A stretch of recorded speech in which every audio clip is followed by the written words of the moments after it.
আরে ও হিরণদা, হিরণদা একটু বাইরে আসো। বলুন স্যার। আরে কি শুনতেছি, শুনলাম তুমি নাকি ভোটে চাইছো। এটা জিজ্ঞেস করার জন্য তুমি আমাকে বাথরুম থেকে বের করে আনলে? আরে জিজ্ঞাসা করা মানে আমি তো শুনে অবাক হয়ে গেছি। তোমরা বাংলা ইন্ডাস্ট্রিতে কি হিরো টিরো কি সব সিনেমা টিনেমা করে বাদ দিতেছে নাকি? মানে সবাই দেখতেছে রাজনীতিতে এসে করতেছে। না মানে ওই দেখো তোমার একটা কথা কয়ে দিই, বুঝছো, সব জিনিস কিন্তু সব লোকের জন্য না।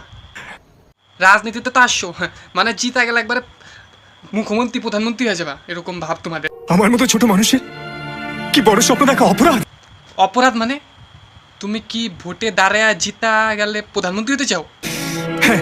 হ্যাঁ মানে রাজনীতি মানে কি তুমি এটা জানো? তুমি রান্না করতে জানো? কি রান্না করতে? না, রান্না করতে জানি না। রান্নাঘরে কি কি থাকে সেটা জানো? রান্নাঘরে কে? জানো না? আমি জানি। মানে রাজনীতিতে রান্নাঘরের সাথে কি সম্পর্ক, আমি তো এইটাই বুঝতেছি না। তোমরা এসব কি বুঝবে? কিচ্ছু বুঝবে না। হ্যাঁ হ্যাঁ, তুমি